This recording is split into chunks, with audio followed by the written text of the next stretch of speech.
경이로운 사태가 발생했습니다.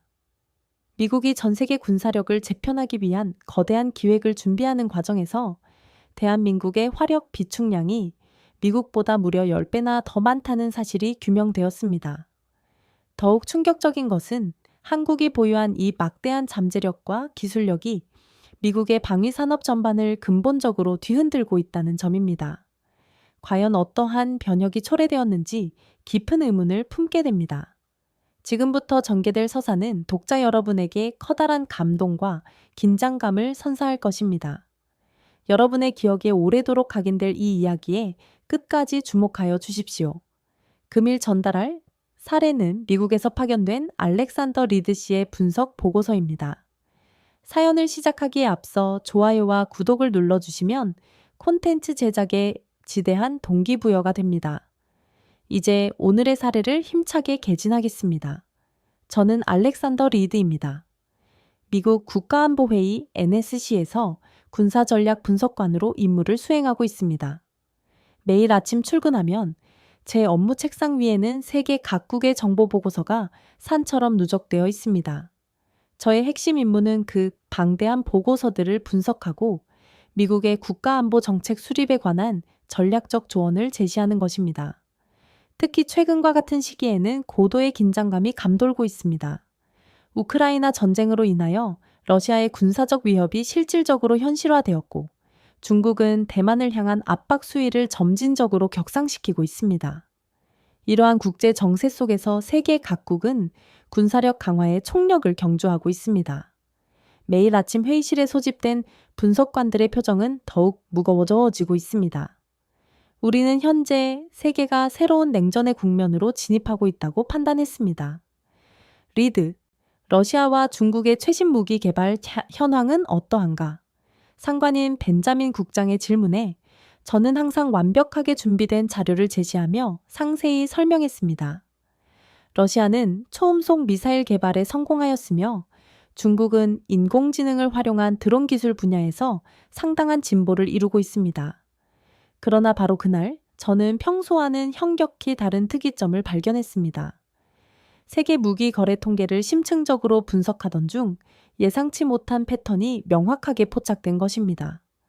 작고 평화로운 나라로만 인식되었던 대한민국이라는 국가가 세계 방산 시장에서 놀라운 성장 추세를 드러내고 있었습니다. 처음에는 단순한 통계적 오류일 가능성을 고려했습니다. 어떻게 그처럼 작은 국가가 세계 군사력의 판도를 변혁시킬 수 있을까요? 이 데이터 검토해 보았나? 동료 루카스가 제 모니터를 지목하며 질의했습니다. 아직 분석 진행 중입니다. 하지만 이것이 이상하게 보이지 않습니까? 저는 혼란스러운 표정으로 응답했습니다. 루카스는 제 모니터의 데이터를 면밀히 들여다보더니 경악에 찬 눈을 크게 떴습니다. 이 수치가 사실이라면 우리의 전략적 파트너십 구조를 완전히 재평가해야 할지도 모릅니다. 그의 발언에 저 역시 고개를 끄덕일 수밖에 없었습니다. 이는 단순한 통계적 수치 이상의 중대한 의미를 내포하고 있었습니다. 그날 오후 회의석상에서 저는 이 발견 사항에 대해 언급했습니다. 한국의 방위 산업이 예상했던 것보다 훨씬 더 급속도로 성장하고 있습니다. 지난 5년간 그들의 무기 수출량은 300% 이상 증가했습니다. 회의실에는 순간적인 정적이 흘렀습니다. 아무도 이러한 정보를 사전에 예측하지 못했던 것입니다. 리드 상세한 분석 보고서를 조속히 준비해주게 국가안보보좌관이 심각한 표정으로 지시했습니다. 저는 그의 눈빛에서 이 문제의 막중한 중요성을 명확히 인지할 수 있었습니다. 그날 밤 저는 사무실에 홀로 남아 한국의 방산 역량에 관한 모든 자료를 탐색했습니다.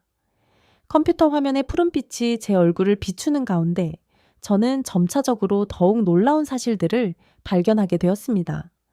한국은 단순히 우리의 동맹국 수준에 머물러 있지 않았습니다.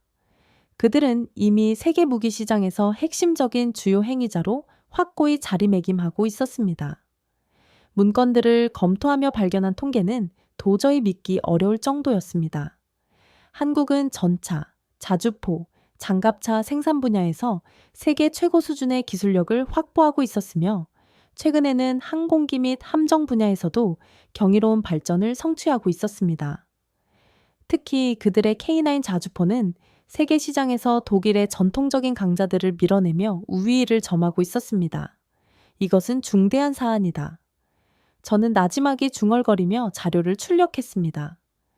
제 직감은 이것이 단순한 통계적 이상 현상이 아니라 세계 군사 질서의 중대한 변혁임을 강력하게 시사하고 있었습니다. 한국은 우리가 미처 인식하지 못하는 사이에 군사 강국으로 비약적으로 성장하고 있었던 것입니다. 그리고 저는 이 사실을 세계에 공표하기로 확고히 결심했습니다. 사무실 창문 너머로는 워싱턴 DC의 야경이 광활하게 펼쳐져 있었습니다. 국회의사당의 돔 지붕 실루엣이 밤하늘에 웅장하게 드리워져 있었죠. 그 순간 저는 이 발견이 단순한 보고서 작성으로 그치는 것이 아니라 미국의 국가 안보 전략 전체를 재검토하도록 유발할 수도 있다는 직감을 받았습니다. 컴퓨터 화면에 나타난 한국 방산 기업들의 성장 그래프를 응시하며 저는 이제 막 시작된 조사가 얼마나 심층적으로 확대될지 예측할 수 없었습니다. 하지만 한 가지는 확실했습니다. 이것은 제 경력에 있어서 가장 결정적으로 중요한 분석 작업이 될 것이라는 점입니다. 다음 날 아침 저는 상관인 벤자민 국장에게 특별보고서 작성을 정식으로 요청했습니다. 한국의 군사력과 방위 산업에 관한 심층적인 분석이 필수적입니다. 상관은 의아한 표정을 지었지만 제 결심은 확고했습니다. 이것은 단순한 분석 업무를 넘어 미국의 미래 군사 전략을 결정지을 수 있는 중대한 발견이었기 때문입니다. 그리고 저는 이 사실을 최초로 발견하고 공표할 사람이 되겠다고 마음먹었습니다. 알겠습니다, 리드. 2주 안에 보고서를 제출하게. 그리고 이 내용은 최고 기밀로 유지되도록 조치하시오. 상관의 지시에 저는 고개를 끄덕였습니다. 이것은 단지 시작에 불과했습니다. 제가 지금까지 알고 있던 세계 군사 질서가 한국이라는 상대적으로 작은 나라에 의해 재편되고 있었던 것입니다. 저는 정보 분석 분야에서 20년 이상을 헌신했습니다. 하버드 대학교에서 국제관계학을 전공하고 CIA에서 첫 경력을 개시했죠. 이후 국방부를 거쳐 현재 국가안보회의에서 근무하고 있습니다. 이것이 단순한 서류 작업이라고 생각하십니까? 아닙니다. 저의 분석과 판단은 때로는 국가 간의 운명을 변모시킬 수도 있습니다. 오랜 세월 동안 저는 미국이 세계 최강 대국으로서의 지위를 안정적으로 유지하기 위해 부단히 노력해왔습니다. 저에게 있어 미국의 패권은 당연하고 확고한 것이었습니다. 러시아와 중국이라는 두 거대 강대국만이 우리의 진정한 경쟁자라고 간주했습니다. 그들의 군사력과 기술력을 면밀히 분석하는 것이 저에게 부여된 핵심 임무였습니다. 아내 사라와 두 아이들은 제가 밤늦게까지 업무에 매진하는 것을 깊이 이해해주고 있습니다. 여보, 또 늦게 들어왔군요. 사라가 침대에서 몸을 일으키며 말했습니다. 미안해요. 현재 세계 정세가 매우 불안정합니다. 저는 넥타이를 풀며 대답했습니다. 실제로 우크라이나 전쟁은 우리 모두에게 엄청난 충격이었습니다. 러시아의 침공은 냉전 종식 이후 유럽의 평화 질서를 파괴한 중대한 사건이었습니다. 제 사무실 벽면에는 세계 지도가 게시되어 있습니다. 매일 아침 출근하면 저는 그 지도를 응시하며 오늘날의 위협이 과연 어디에서 기원할지 심사숙고합니다. 중국의 남중국해 움직임, 북한의 미사일 발사, 중동 지역의 불안정한 정세, 이 모든 것이 저의 철저한 분석 대상이었습니다. 리드, 한국에 대한 분석은 어느 정도로 진행되고 있나? 상관인 벤자민 국장이 제 사무실로 들어오며 질문했습니다. 예상했던 것보다 훨씬 복잡합니다. 한국이라는 국가는 우리가 알던 것보다 훨씬 더 강력해졌습니다. 저는 자료를 체계적으로 정리하며 응답했습니다. 사실 한국에 대한 저의 기존 인식은 상당히 제한적이었습니다. 전쟁의 폐허 속에서 재건된 작은 나라, 그저 삼성과 현대로 알려진 곳, 북한과 대치 중인 미국의 동맹국, 그것이 전부였습니다. 하지만 제가 발견한 자료들은 그러한 통상적인 인식을 완전히 뒤집고 있었습니다. 벤자민 국장님, 한국은 단순히 우리의 안보 우산 아래에 있는 소국이 아닙니다. 그들은 경이로운 속도로 자체적인 군사력을 발전시키고 있습니다. 제 발언에 벤자민 국장은 의심스러운 눈빛을 보냈습니다. 과장된 평가가 아닌가? 그들은 여전히 미국의 보호가 필요한 나라일 텐데. 그의 반응은 제가 이미 예상했던 것이었습니다. 워싱턴의 다수 정책 결정자들은 여전히 한국을 1950년대의 전쟁 폐허 국가로 인식하고 있었죠. 하지만 저는 확신했습니다. 이것은 결코 과장이 아닙니다. 제가 발견한 자료들을 보시면 분명히 놀라시게 될 것입니다. 그날 저녁집으로 귀가하는 차량 안에서 저는 깊은 사색에 잠겼습니다. 미국의 많은 정책 결정자들이 한국의 실제 역량을 과소평가하고 있다는 사실이 마음에 걸렸습니다. 우리는 항상 영국, 프랑스, 독일과 같은 전통적인 동맹국들에게 더 큰 중요성을 부여해 왔습니다. 하지만 이제 그 패러다임이 변화해야 할 시기가 도래한 것 같았습니다. 집에 도착해서도 제 머릿속은 여전히 한국에 관한 생각으로 가득 차 있었습니다. 12살 아들 데이비드가 다가와 물었습니다. 아빠, 오늘은 무슨 일이 있었어요? 저는 미소를 지으며 대답했습니다. 세상이 우리가 기존에 생각했던 것과는 다른 방식으로 움직이고 있다는 것을 발견했단다. 그날 밤 저는 인터넷을 통해 한국에 대한 더욱 광범위한 정보를 탐색했습니다. 그들의 역사, 문화, 그리고 어떻게 그처럼 짧은 기간 안에 급속도로 발전할 수 있었는지에 대해 알고 싶었습니다. 화면 속에서 펼쳐진 서울의 모습은 마치 미래 도시와 같았습니다. 초고층 빌딩들과 첨단 기술로 가득한 도시의 경관이 저를 놀라게 했습니다. 다음 날, 저는 더욱 심도 있는 분석을 위해 국방부의 데이터베이스에 접속했습니다. 그곳에서 발견한 정보는 이전보다 더욱 경악스러웠습니다. 한국은 단순히 미국의 무기를 구매하는 국가가 아니라 자체적으로 첨단 무기 시스템을 개발하고 있었습니다. K2 전차, K9 자주포, KF-21 전투기. 이 모든 개발 성과는 한국이 이미 세계 최고 수준의 방위산업 기술력을 보유하고 있음을 명백히 입증하고 있었습니다. 제 책상 위에 누적된 보고서들을 응시하며 저는 이 발견이 미국의 국가 안보 전략에 어떠한 영향을 미칠지에 대해 고심했습니다. 한국은 더 이상 보호받아야 할 취약한 동맹국이 아니었습니다. 그들은 이제 미국의 강력한 파트너로서 세계 평화 유지에 실질적으로 기여할 수 있는 국가였던 것입니다. 그리고 저는 이 중요한 사실을 워싱턴의 정책 결정자들에게 필히 알려야만 했습니다. 저는 한국에 대한 분석을 지속하는 동시에 다른 주요 국제 문제 역시 동시에 다루고 있었습니다.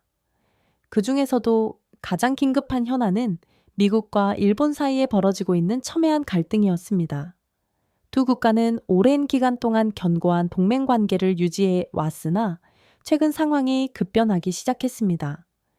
리드, US 스틸, 인수 문제에 대한 보고서가 필요하네. 벤자민 국장이 급하게 제 사무실로 들어왔습니다. 일본의 대형 기업이 미국의 핵심 철강 기업인 US 스틸을 인수하려는 시도를 하고 있었습니다. 이것은 단순한 기업 인수를 넘어 국가 안보에 직결된 문제입니다. 대통령께서도 직접 이 사안에 관여하고 계십니다. 저는 즉시 관련 자료들을 수집하기 시작했습니다. 미국의 철강 산업은 국방 안보와 직접적으로 연결된 핵심 분야였습니다. 트럼프 행정부는 이 문제를 단순한 경제 이슈가 아닌 국가 안보의 관점에서 접근하고 있었죠. 일본이 우리의 핵심 산업을 인수하도록 용납할 수 없습니다. 이것은 미국 우선주의 원칙에 명백히 위배되는 행위입니다. 보고서를 작성하는 과정에서 저는 또 다른 중대한 변화를 감지했습니다. 독일에서도 유사한 움직임이 포착된 것입니다. 독일이 라인메탈과 폭스바겐을 중심으로 유럽 방산 산업을 통합하려는 시도를 진행하고 있습니다. 제가 벤자민 국장에게 보고했습니다. 그들은 기존의 프랑스, 독일 협력 체계를 초월하여 유럽 전체를 아우르는 방산연합을 구상하고 있습니다. 이러한 상황은 미국에게 새로운 도전을 의미했습니다. 우리의 전통적인 동맹국들이 자국의 이익을 최우선으로 간주하며 독자적인 행보를 취하기 시작한 것입니다. 회의실에서 이 문제가 논의될 때마다 저는 제가 발견했던 한국에 관한 자료를 상기했습니다. 우리가 진정으로 주목해야 할 국가는 따로 있습니다. 어느 날 제가 한국의 방산 역량에 관한 분석 보고서를 작성하고 있을 때 동료 에밀리가 다가왔습니다. 리드, 이게 무슨 데이터입니까? 이 수치들이 과연 정확한가요? 그녀는 도저히 믿기 어렵다는 표정을 지었습니다. 맞습니다. 저도 처음에는 믿기 어려웠지만 여러 출처를 통해 교차 검증을 완료했습니다. 한국은 미국, 러시아, 중국에 이어 세계 4위의 방산 수출국으로 급부상하고 있었습니다. 특히 포병 시스템, 장갑 차량, 함정 분야에서 놀라운 경쟁력을 과시하고 있었죠. 그들의 K9 자주포는 현재 세계 시장의 70% 이상을 점유하고 있습니다. 독일의 라인메탈이 생산하는 PZH-1000보다도 더 우수한 성능을 지니고 있습니다. 에밀리는 여전히 의심스러운 듯 보였습니다. 하지만 한국은 여전히 기술적으로 미국에 의존하고 있지 않습니까? 우리의 무기 시스템과 부품이 없다면 그들은 아무것도 할 수 없을 텐데요. 이것은 워싱턴에서 흔히 목격할 수 있는 오만한 시각이었습니다. 저는 미소를 머금고 대답했습니다. 그것은 10년 전의 이야기입니다. 지금 한국은 대부분의 핵심 기술을 자체적으로 개발하고 있습니다. 심지어 일부 분야에서는 우리보다 선행하고 있기도 합니다. 제 발언에 에밀리는 충격을 받은 듯 했습니다. 그럴 리가요. 우리는 항상 최고였지 않습니까? 그날 저녁 국가안보회의 간부들이 모인 비공개 회의 석상에서 저는 제가 발견한 사실을 공유했습니다. 우리는 지금까지 러시아와 중국에만 집중해 왔습니다. 하지만 세계 군사력의 판도가 변모하고 있습니다. 한국이 새로운 핵심 행위자로 등장하고 있습니다. 회의실에는 잠시 침묵이 감돌았습니다. 그리고 국가안보보좌관이 입을 열었습니다. 리드, 당신이 주장하는 한국의 군사적 성장이 우리에게 위협 요인으로 작용한다는 뜻입니까? 저는 고개를 저었습니다. 아닙니다. 오히려 중대한 기회라고 사료됩니다. 일본과 독일이 자국의 이익만을 추구하는 상황에서 한국은 미국과의 협력을 최우선 가치로 여기고 있습니다. 그 발언에 회의실의 분위기가 즉시 바뀌었습니다. 참석자들은 서로를 바라보며 무언가를 깊이 깨달은 듯 했습니다. 리드, 한국에 대한 전면적인 재평가가 필요할 것 같군. 최대한 신속하게 자세한 보고서를 준비해주게. 국가안보보좌관의 공식 지시였습니다. 사무실로 복귀하는 길에 저는 복잡다단한 감정에 휩싸였습니다. 한편으로는 제 발견이 공식적으로 인정받는 것 같아 만족스러웠지만 다른 한편으로는 이것이 미국의 외교 정책 전반에 가져올 변화가 상당한 부담으로 느껴지기도 했습니다. 지난 수십 년간 우리는 유럽과 일본을 최우선 파트너로 간주해왔기 때문입니다. 컴퓨터 앞에 착석하여 분석을 계속하면서 저는 한국이 어떻게 이처럼 급속도로 성장할 수 있었는지에 대해 의문이 들었습니다. 그들의 방산 시스템은 단순히 무기를 제조하는 것을 넘어서 고객에게 요구사항에 완벽하게 맞춤화된 통합 솔루션을 제공하고 있었습니다. 그리고 무엇보다도 그들의 제품은 동급 최고의 성능을 갖추고 있으면서도 경쟁국들의 제품보다 15%에서 30%가량 저렴했습니다. 이것은 정말 경이로운 일이다. 저는 중얼거리며 메모를 지속했습니다. 한국의 방산 기업들은 단순히 무기를 판매하는 수준을 넘어 종합적인 군사 솔루션을 제공하고 있었습니다. 무기 시스템 판매부터 운영, 유지 보수, 교육, 심지어 현지 생산 라인 설치까지 이 모든 것을 하나의 통합 패키지로 제공하고 있었죠. 그날 밤 저는 집으로 귀가하는 대신 사무실에 남아 보고서 작성을 계속했습니다. 이것은 단순한 업무 수행을 넘어 미국의 미래 국가 안보 전략을 재정립할 수 있는 지극히 중요한 작업이었기 때문입니다. 한국은 더 이상 단순한 동맹국이 아니었습니다. 그들은 미국이 세계 평화를 유지하는 데 있어 반드시 필요한 핵심 파트너였습니다. 보고서를 작성하면서 저는 한국의 군사력을 더욱 심도 있게 분석하기 시작했습니다. 제가 발견한 첫 번째 경이로운 사실은 한국의 화력 비축량이었습니다. 데이터는 도저히 믿기 어려웠습니다. 한국은 미국보다 10배나 많은 화력을 보유하고 있었습니다. 이것이 과연 가능한 일인가? 저는 스스로에게 자문했습니다. 제 옆자리에서 업무를 수행하던 분석관 피터가 물었습니다. 무슨 중대한 발견이라도 하셨습니까? 저는 잠시 망설이다가 그에게 화면을 보여주었습니다. 한국의 화력 비축량 데이터입니다. 그들은 국토 면적은 작지만 보유한 무기의 밀도는 세계 최고 수준입니다. 피터는 눈을 크게 뜨며 반응했습니다. 말도 안 됩니다. 이것은 통계적 오류일 것입니다. 하지만 오류가 아니었습니다. 저는 여러 출처를 통해 데이터를 교차 검증했습니다. 한국은 작은 국토에 엄청난 양의 화력을 집중적으로 배치하고 있었습니다. K9 자주포, 다연장 로켓 시스템, 미사일 방어 체계. 이 모든 것이 매우 밀집된 방어망을 형성하고 있었습니다. 한국의 방산 기업들에 대한 분석 또한 충격적이었습니다. 한화, LIG 넥스원, 현대중공업 같은 기업들은 단순한 제조업체가 아니었습니다. 그들은 종합방산 솔루션을 제공하는 세계적인 기업으로 성장하고 있었습니다. 특히 한화의 경우 이미 독일의 라인메탈을 능가하는 생산 능력을 보유하고 있었습니다. 리드, 한국에 대한 분석은 어떻게 진척되고 있나? 벤자민 국장이 제 사무실로 들어오며 물었습니다. 저는 자리에서 일어나 준비해둔 프레젠테이션 자료를 제시했습니다. 놀라운 발견들이 존재합니다. 한국은 단순히 무기를 생산하는 것을 넘어 고객 맞춤형 전략적 파트너십을 구축하고 있습니다. 제가 설명한 사례 중 하나는 한국이 폴란드와 체결한 방산 계약이었습니다. 단순히 K2 전차와 K9 자주포를 판매하는 것을 넘어 현지 생산시설 구축, 기술 이전, 군사 교육, 심지어 금융 지원까지 포함된 종합적인 패키지였습니다. 이러한 종류의 거래는 전례가 없는 수준입니다. 독일은 이런 수준의 협력을 제공할 의지가 없었고, 미국은 지나치게 높은 가격과 복잡한 조건을 제시했습니다. 국장은 깊은 생각에 잠겼습니다. 이것이 우리에게 어떠한 함의를 내포하는가? 저는 숨을 깊게 들이마시고 답변했습니다. 우리의 전통적인 방산 모델이 중대한 도전에 직면하고 있다는 의미입니다. 한국은 더 신속하고 더 유연하며 더 고객 지향적인 접근법을 채택하고 있습니다. 그리고 이것이 시장에서 성공을 거두고 있는 것입니다. 그날 오후 국방부에서 긴급 회의가 소집되었습니다. 저는 제 발견 내용을 더 광범위한 청중 앞에서 발표하게 되었습니다. 회의실에는 군 고위 장교들과 정보기관의 책임자들이 집결해 있었습니다. 모두의 표정은 매우 심각했습니다.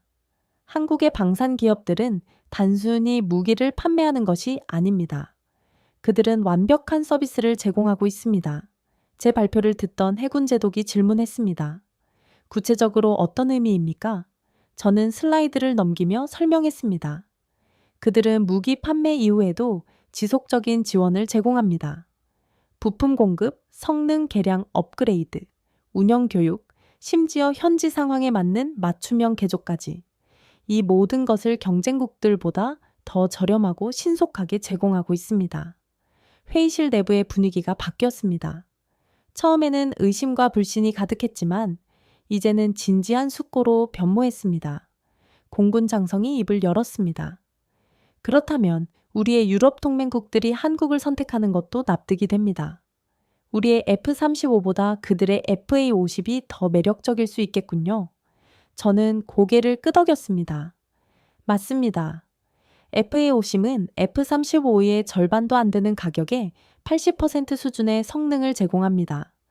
많은 국가들에게 이것은 훨씬 더 현실적인 선택지입니다. 그리고 저는 더욱 충격적인 통계를 공개했습니다. 지난 5년간 한국의 방산 수출은 400% 증가했습니다. 이것은 전례를 찾아볼 수 없는 경이로운 성장률입니다. 회의가 종료된 후 국방부 차관이 저를 따로 불렀습니다. 리드, 당신의 분석은 우리에게 중요한 시사점을 제공했습니다. 하지만 여기서 한 가지 질문이 생기네. 이 상황이 미국에게 위협인가? 아니면 기회인가? 저는 잠시 심사숙고한 후 대답했습니다. 둘 다입니다.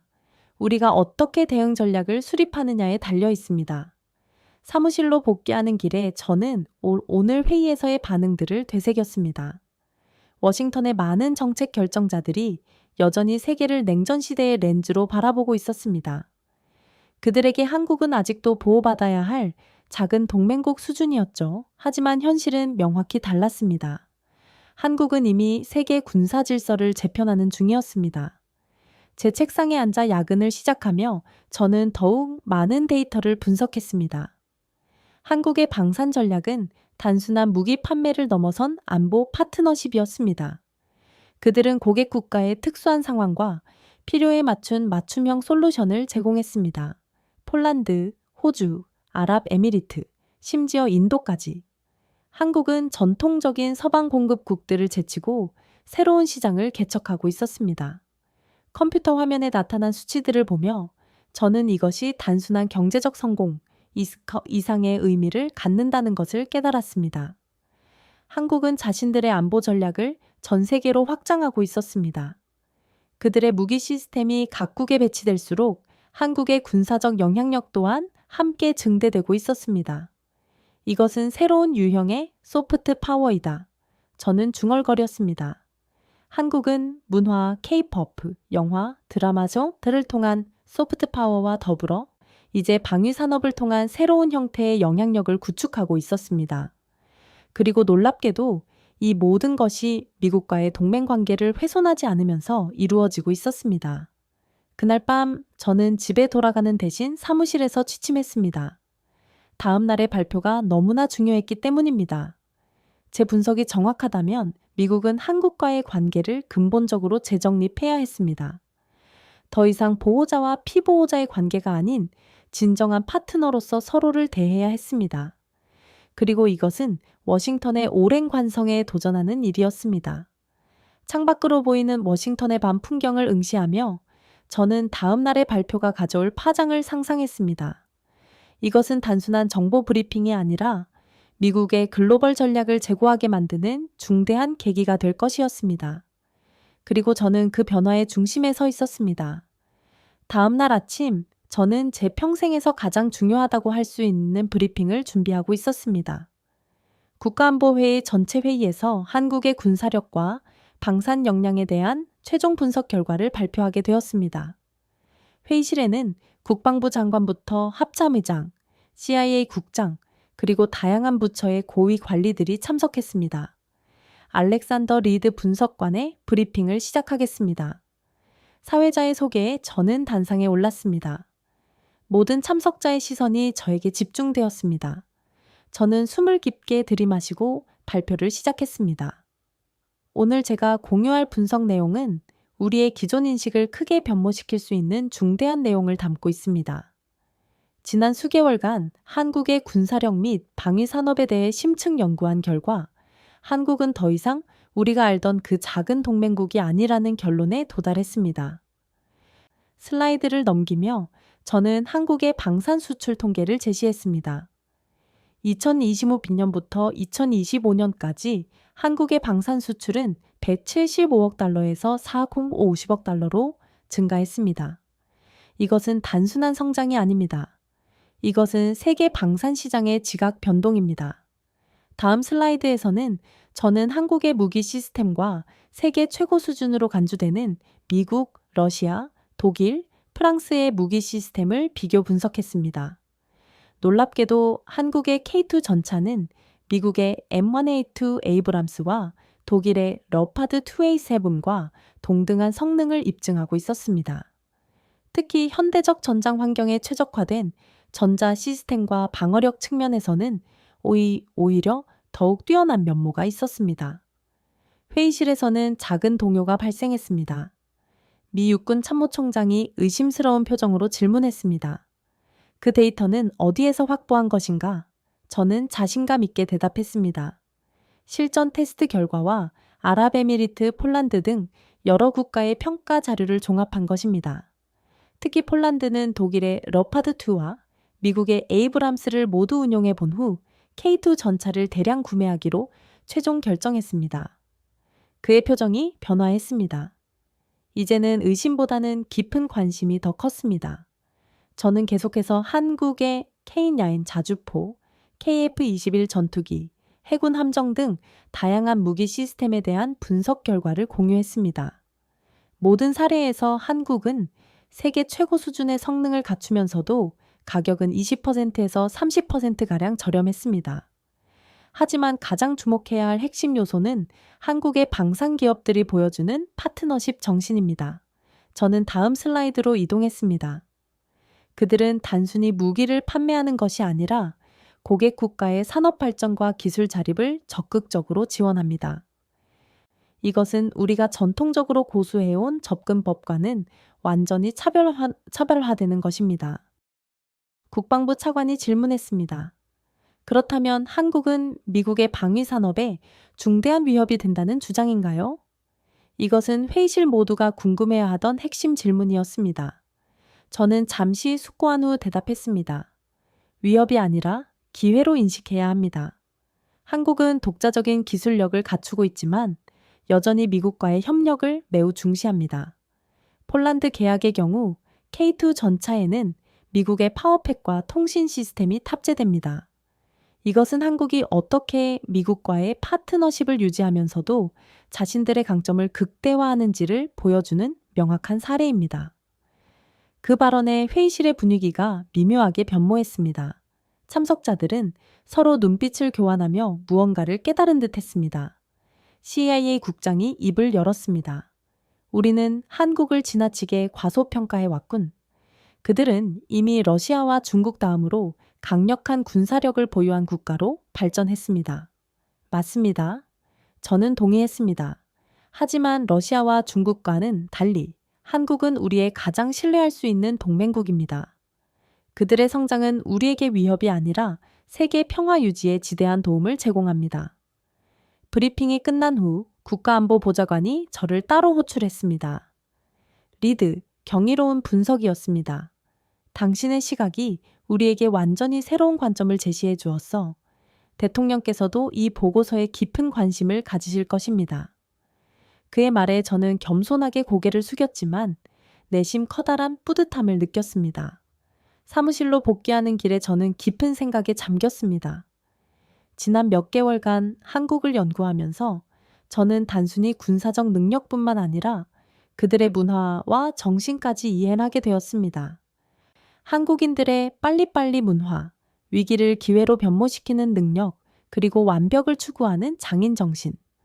이 모든 것이 그들의 방위산업 성공의 근본적인 배경이었습니다.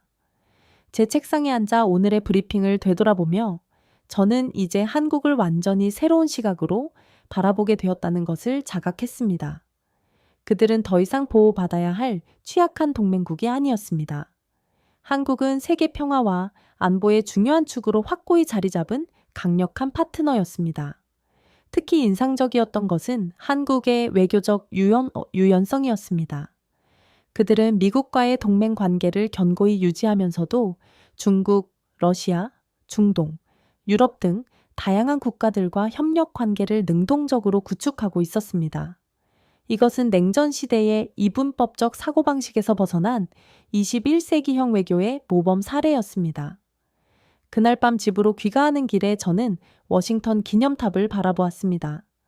그 우뚝 솟은 대리석 탑처럼 한국의 국제적 위상 또한 이제 드높게 상승했다는 생각이 들었습니다. 미국의 정책 결정자들이 이 현실을 얼마나 신속하게 수용할 수 있을지는 여전히 미지수였지만 변화의 물결은 이미 시작된 상태였습니다. 저는 제 발견이 초래할 변화에 대한 기대감과 함께 새로운 도전에 대한 설렘을 느꼈습니다. 한국과 미국의 관계는 이제 새로운 차원으로 발전할 것이며 저는 그 과정에 기여할 수 있다는 사실이 자랑스러웠습니다. 더 이상 과거의 비대칭적인 관계가 아닌 진정한 파트너십으로서 두 국가의 미래는 더욱 밝아질 것이었습니다. 브리핑 이후 일주일 동안 워싱턴 전체는 한국의 군사적 역량에 대한 새로운 평가로 술렁거렸습니다. 국방부에서는 한국과의 협력 방안을 재검토하는 태스크포스 TF가 구성되었고 국무부에서는 한국과의 외교 관계를 강화하기 위한 새로운 이니셔티브를 준비하고 있었습니다. 제 분석이 실제 정책 변화로 이어지는 것을 목격하는 것은 분석관으로서 흔치 않은 경험이었습니다. 리드, 대단한 일을 성취했네. 벤자민 국장이 제 사무실로 들어오며 말했습니다. 당신의 보고서가 상부에 전달되었고 대통령께서도 직접 검토하셨네. 현재 백악관에서는 한국과의 새로운 방산 협력 체계 구축을 논의 중이야. 저는 겸손하게 고개를 숙였습니다. 그저 제가 발견한 사실을 보고했을 뿐입니다. 한국은 이미 오래전부터 이러한 잠재력을 보유하고 있었습니다. 우리가 너무 오랫동안 그들을 과소평가했던 것입니다. 벤자민 국장은 의자에 착석하며 진지한 표정을 지었습니다. 국가안보회의에서 한국 방산 대표단을 공식 초청하기로 결정했네. 그들과 직접 대화하고 협력 방안을 적극적으로 모색하려고 해. 그리고 당신이 이 회의를 주도적으로 이끌어주기를 바랍니다. 저는 놀라지 않을 수 없었습니다. 보통 제 직위에서는 이러한 고위급 회의에 참석할 기회가 거의 없었기 때문입니다. 제가요? 하지만 저는 그저 분석관에 불과합니다만 벤자민 국장은 미소를 지었습니다. 이제 당신은 한국 전문가입니다. 누구보다도 그들의 역량을 깊이 이해하고 있지. 그리고 당신의 분석이 없었다면 우리는 계속해서 잘못된 방향으로 나아갔을 것입니다. 다음 주 저는 한국 방산 대표단과의 폴로위 회의를 준비하느라 분주하게 움직였습니다. 그들의 주요 기업들 한화디펜스, LIG 넥스원, 현대중공업 등에 대한 자세한 자료를 검토했고 미국과 한국 간의 협력을 강화할 수 있는 구체적인 방안들을 구상했습니다. 회의 당일 백악관 회의실은 팽팽한 긴장감으로 가득 찼습니다. 미국 측에서는 국방부 차관, 국무부 고위관리, 그리고 다수의 군사 전문가들이 참석했습니다. 한국 측에서는 방위사업청장을 비롯하여 주요 방산기업의 최고 경영자 CEO들이 자리했습니다. 오늘 이 자리는 미국과 한국 간의 방산 협력을 새로운 차원으로 발전시키기 위한 중대한 시작점입니다. 제가 회의를 개시하며 말했습니다. 지금까지 우리는 한국을 단순히 무기 구매국으로 인식했지만 이제는 진정한 파트너로서 함께 협력해야 할 시점입니다. 한국 방위사업청장이 고개를 끄덕였습니다. 리드 분석관님의 통찰력 있는 평가에 깊이 감사드립니다. 한국은 오랫동안 미국에 신뢰할 수 있는 동맹국으로서의 역할을 충실히 수행해 왔으며 이제는 글로벌 안보에 더욱 큰 기여를 할 준비가 완료되었습니다. 저는 회의를 통해 미국과 한국이 공동으로 추진할 수 있는 3가지 핵심 프로젝트를 제안했습니다. 첫째, 차세대 지상 전투 시스템의 공동 개발. 둘째, 인도태평양 지역 안보 증진을 위한 해군 장비 협력. 셋째, 동유럽과 중동 지역에서의 방산 협력 확대였습니다. 특히 주목할 만한 점은 한국의 K9 자주포가 폴란드, 에스토니아, 노르웨이 등 북대서양조약기구 넛&, 네이토 회원국들에게 폭넓게 도입되고 있다는 사실입니다. 제가 설명했습니다. 이것은 미국과 한국이 협력하여 나토의 방어 능력을 강화할 수 있는 절호의 기회가 될 수 있습니다.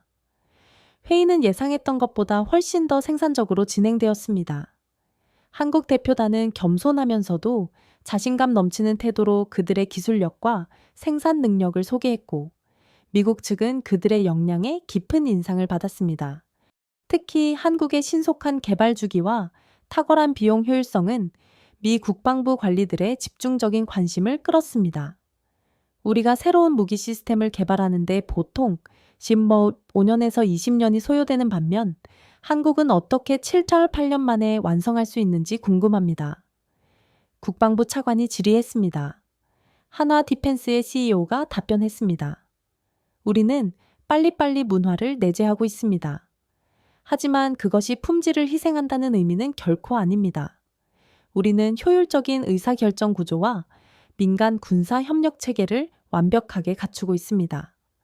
그리고 무엇보다 우리는 항상 고객의 필요에 신속하게 대응하는 것을 최우선 과제로 간주합니다.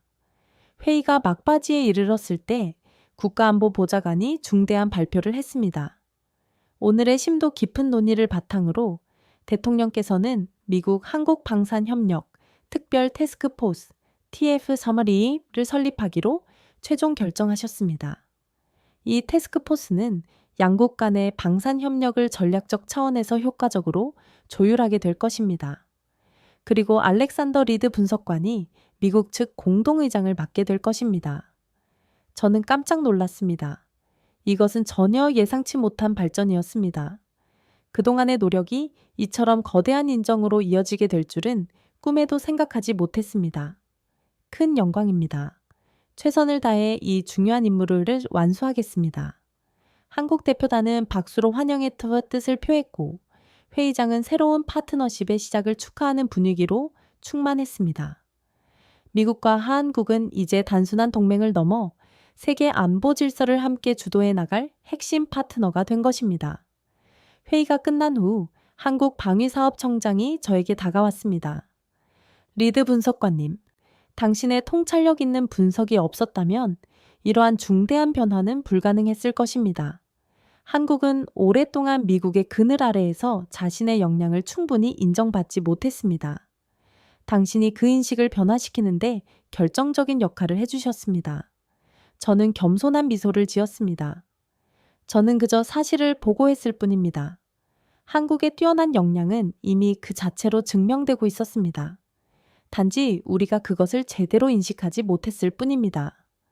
그날 저녁, 저는 집으로 귀가하는 길에 휴대폰으로 아내에게 전화를 걸었습니다.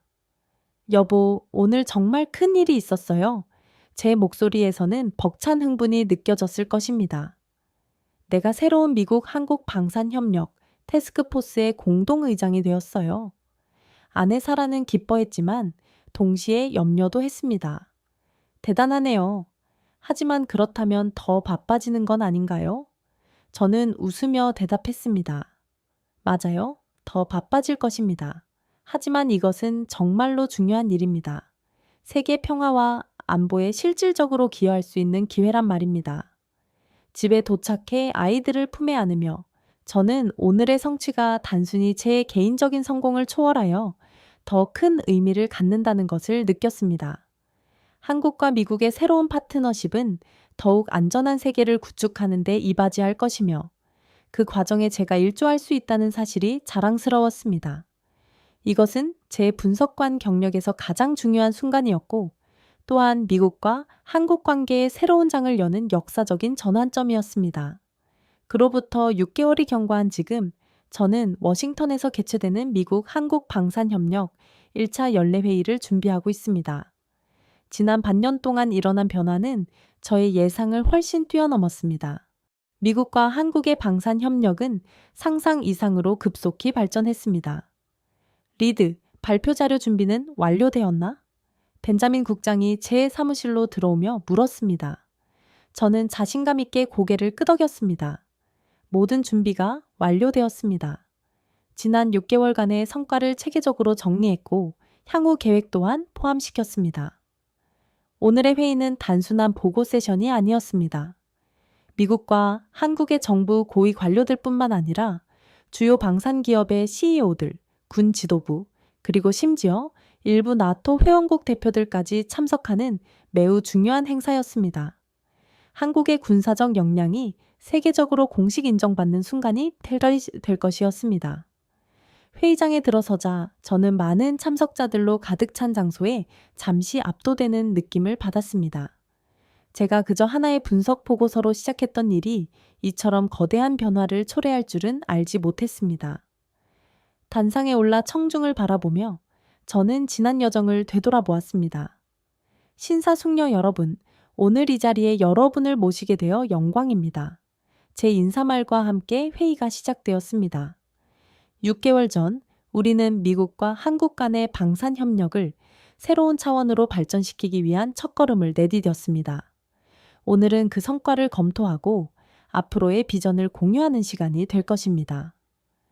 첫 번째 슬라이드에는 지난 6개월간의 주요 성과가 명확하게 정리되어 있었습니다. 폴란드 방산 계약에서의 미국과 한국의 공동 협력, 아랍에미리트와의 공동 프로젝트, 그리고 가장 중요한 것은 미국과 한국이 공동으로 개발 중인 차세대 지상 전투 시스템이었습니다. 이 프로젝트는 단순한 무기 개발을 초월하여 양국의 최고 기술력을 결합하는 획기적인 시도입니다. 제가 설명했습니다. 한국의 신속한 개발 능력과 혁신적인 접근법, 그리고 미국의 첨단 기술 및 글로벌 네트워크가 융합되어 거대한 시너지를 창출하고 있습니다. 회의가 진행되는 동안 저는 한국 방산 기업들의 대표들이 자신감 넘치는 모습으로 발표하는 것을 지켜보았습니다. 그들은 더 이상 미국의 기술을 배우려는 학생의 위치가 아닌 동등한 파트너로서 자신들의 전문성을 공유하고 있었습니다. 특히 드론 기술과 인공지능 분야에서는 한국이 미국보다 앞선 부분이 있다는 점이 공식적으로 인정받았습니다. 제 발표 순서가 다시 돌아왔을 때 저는 가장 핵심적인 메시지를 전달했습니다. 오늘 이 자리에서 가장 강조하고 싶은 것은 한국이 더 이상 단순한 동맹국이 아니라 미국의 가장 중요한 전략적 파트너 중 하나로 확고히 자리매김하랬다는 사실입니다. 이것은 단순한 수사가 아닙니다. 구체적인 성과와 행동으로 명확히 증명된 현실입니다. 제 발언이 종료되자 회의장에는 커다란 박수 소리가 울려 퍼졌습니다. 국방부 장관이 직접 단상에 올라 마무리 발언을 했습니다. 오늘 우리가 목도한 것은 새로운 시대의 개막입니다. 미국과 한국은 앞으로 글로벌 안보의 새로운 축을 형성할 것이며 이를 통해 더욱 안전하고 평화로운 세계를 창조해 나갈 것입니다. 회의가 끝난 후 리셉션 장소에서 저는 많은 사람들의 축하와 감사 인사를 받았습니다. 한국 방위사업청장이 저에게 다가와 진심 어린 감사를 표했습니다. 리드 분석관님, 당신의 통찰력 있는 분석이 없었다면 이러한 변화는 불가능했을 것입니다. 한국은 이제 세계가 인정하는 방산 강국이 되었고 이것은 부분적으로 당신의 노력 덕분입니다. 저는 미소를 지으며 응답했습니다. 한국이 이룩한 성취는 전적으로 한국인들의 노력과 헌신 덕분입니다. 저는 그저 그 사실을 널리 알린 사람일 뿐입니다. 그날 밤 저는 특별한 손님과 저녁 식사를 함께 했습니다.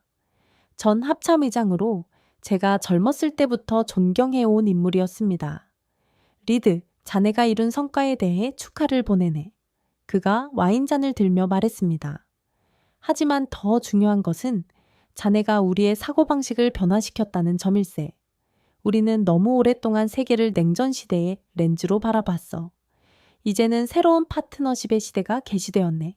저는 그의 발언에 깊이 공감했습니다. 맞습니다. 미국은 더 이상 홀로 세계 평화를 유지할 수 없습니다. 우리에게는 한국과 같이 신뢰할 수 있는 파트너가 필수적입니다. 그들은 단순히 우리의 지시를 추종하는 것이 아니라 자신들만의 강점과 관점을 가지고 함께 문제를 해결할 수 있습니다. 이야기는 밤늦게까지 이어졌고 우리는 미국과 한국이 공동으로 만들어갈 미래에 대해 심도 있게 논의했습니다. 이제 한국은 더 이상 한반도에 국한된 작은 국가가 아니라 전 세계에 영향력을 행사하는 강대국으로 확고히 자리매김을 했습니다. 그리고 미국은 이러한 변화를 인정하고 협력함으로써 더욱 강력하고 안정적인 글로벌 안보 체계를 구축할 수 있게 되었습니다.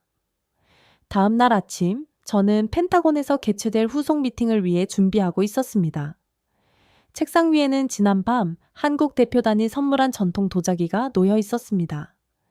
그것은 단순한 선물이 아니라 한국의 전통과 현대가 조화롭게 공존하는 모습을 상징하는 것이었습니다.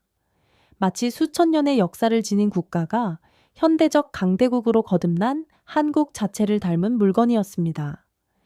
창밖으로 워싱턴의 아침 풍경을 바라보며 저는 한국과 미국의 협력이 가져올 밝은 미래를 예상했습니다. 이것은 단순한 군사적 동맹을 넘어 21세기 글로벌 질서의 새로운 축을 형성하는 파트너십이 될 것이었습니다. 그리고 저는 그 역사적인 변화의 순간을 목격하고 미약하게나마 기여할 수 있었다는 사실에 깊은 감사함을 느꼈습니다. 경악스러운 일이 벌어지고 있습니다. 도저히 믿기 어려운 소식이 연일 전 세계 군사 전문가들 사이에서 뜨거운 화제의 중심에 오르고 있습니다. 미국과 유럽의 주요 동맹국들이 한국산 무기를 경쟁적으로 구매하며 그야말로 한국 무기 쇼핑 열풍이 거세게 불고 있는 상황입니다. 특히 폴란드 대통령이 한국 무기를 두고 총알 배송 같은 놀라운 속도라고 공개적으로 극찬을 아끼지 않았다는 사실은 전 세계 방위 산업계를 발칵 뒤집어 놓았습니다. 도대체 어떠한 현상이 발생하고 있는 것일까요? 오늘 사례의 주인공은 미국에서 오신 조나단 크루즈 씨의 이야기입니다. 사연 시작 전 구독과 좋아요 버튼을 클릭해 주시면 콘텐츠 제작에 큰 격려가 됩니다. 그럼 오늘의 사연을 시작하겠습니다. 저는 조나단 크루즈입니다. 미국 방위산업체에서 15년간 근무하며 고위 간부 직책까지 역임했던 군사 전문가입니다. 현재는 독립 컨설턴트로 활동하며 세계 군사 시장의 흐름을 분석하는 업무를 수행하고 있습니다. 제 사무실은 워싱턴 DC 중심계에 위치해 있습니다. 창문 너머로 펜타곤이 조망되는 위치입니다. 그날도 평소와 마찬가지로 각국의 무기 거래 데이터를 분석하고 있었습니다. 컴퓨터 화면을 응시하던 제 눈이 갑자기 커졌습니다. 데이터를 잘못 본 것일까 싶어 재차 확인했습니다. 하지만 오류는 없었습니다. 미국의 주요 동맹국들이 한국산 무기를 대규모로 구매하고 있었습니다. 폴란드, 덴마크, 사우디아라비아 등 믿기 힘든 현실이었습니다. 이건 상식적으로 말이 안 돼. 저도 모르게 중얼거렸습니다. 미국 무기가 세계 최고라고 자부해온 제게는 이 발견이 충격적이었습니다. 특히 폴란드의 경우 지난해에만 한국산 무기 수입량이 300% 이상 증가했다는 보고서가 제 책상 위에 놓여 있었습니다. 마우저 소총을 들고 전장에 나섰던 우리 아버지의 모습이 문득 떠올랐습니다. 이제는 그 자리에 K2 소총을 든 한국산 무기가 들어서고 있다니 전화기가 울렸습니다. 오랜 동료인 필립이었습니다. 조나단, 혹시 폴란드 대통령의 연설을 시청했나? 아니, 무슨 일인데? 한국 무기에 대해 극찬을 아끼지 않더군. 특히 총알 배송이라는 표현을 사용했어. 이것은 우리 업계에겐 직접적인 타격이야. 필립의 말이 끝나기도 전에 저는 인터넷으로 관련 기사를 검색하고 있었습니다.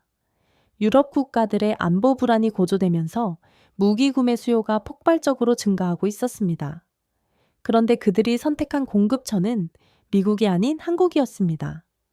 유럽 국가들은 한국산 무기의 품질과 납기 속도에 대해 찬사를 보내고 있었습니다. 저는 서랍에서 오래된 노트를 꺼냈습니다. 제가 방위산업계에서 근무할 때 작성한 세계 무기 시장 전망 보고서였습니다. 그 보고서의 어디에도 한국의 급부상은 예측되지 않았습니다. 미국, 러시아, 중국, 프랑스, 영국 이 5 국가가 시장을 장악할 것이라 분석했던 제 예측은 완전히 빗나가고 있었습니다. 창밖을 바라보니 해가 저물고 있었습니다. 머릿속은 혼란스러웠습니다. 세계 군사 시장의 새로운 지형이 눈앞에 펼쳐지는 것 같았습니다. 이 추세가 지속된다면 미국의 방위 산업이 심각한 타격을 입을 것이 명백했습니다. 무언가 단호한 행동을 취해야 했습니다. 저는 결심했습니다. 한국 무기가 왜 이처럼 폭발적인 인기를 끌고 있는지 직접 조사해야겠다고 말입니다. 그날 밤 저는 밤새 한국 방산 산업에 대한 자료를 탐색하기 시작했습니다.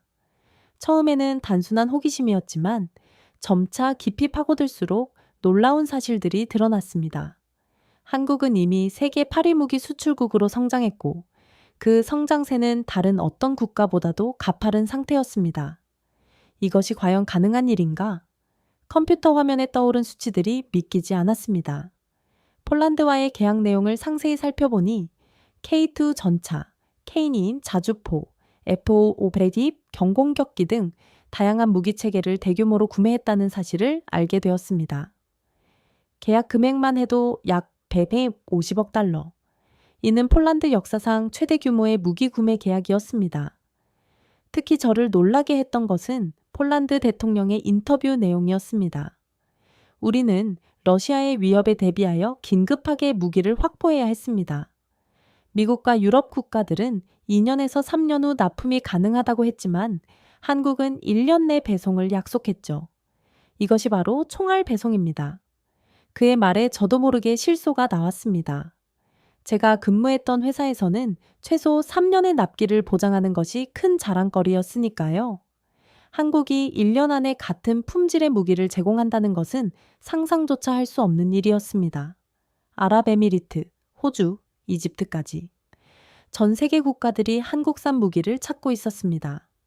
무기 체계의 우수성도 놀라웠지만 그보다 더 놀라운 것은 탁월한 가격 경쟁력이었습니다. 한국산 K9 자주포는 유사한 성능의 미국산 제품보다 30% 이상 저렴했습니다. 게다가 유지보수 비용도 훨씬 적게 들었습니다.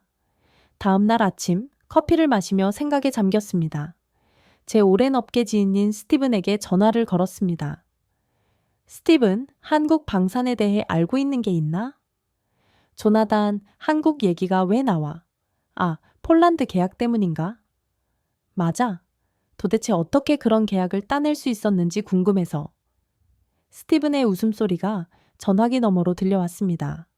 그건 우리가 너무 안주했기 때문이야. 한국은 80년대부터 꾸준히 방산 기술을 발전시켜 왔어. 처음엔 우리 기술을 라이선스 생산하는 수준이었지만 이제는 독자적인 기술력을 갖추었지. 게다가 그들의 생산 시스템은 놀라울 정도로 효율적이야. 저는 그의 말에 깊이 공감했습니다. 방산업계에서 효율성이라는 단어는 거의 들어본 적이 없었거든요. 대부분의 미국 방산업체들은 정부 계약에 의존하여 느긋하게 일하는 경향이 많았습니다. 그날 저녁, 저는 한국의 주요 방산 기업들에 대한 보고서를 검토했습니다. 현대 로템, 하나화, LIG 넥스원. 이름도 생소했지만 그들의 성과는 도저히 무시할 수 없었습니다. 특히 K2 전차의 개발 과정을 살펴보며 감탄했습니다. 우리가 10년 넘게 개발했을 프로젝트를 그들은 7년 만에 완성했으니까요. 창밖을 바라보며 생각했습니다. 한국이 이처럼 급부상한 이유는 무엇일까? 단순히 가격과 납기만의 문제일까? 아니면 더 근원적인 이유가 있을까? 저는 반드시 알아내야만 했습니다. 이것은 단순한 비즈니스 경쟁을 초월하는 문제였습니다. 미국의 군사적 영향력과도 직결된 문제였죠.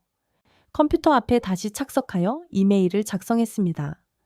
제가 알고 있는 모든 방산 전문가들에게 한국의 방산 산업에 대한 정보를 요청하는 내용이었습니다.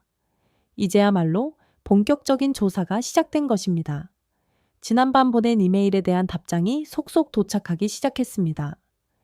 옛 동료들, 방산업계 전문가들, 심지어는 국방부에서 근무하는 친구까지 모두가 한국 방산 산업에 대한 경이로운 정보들을 전해주었습니다.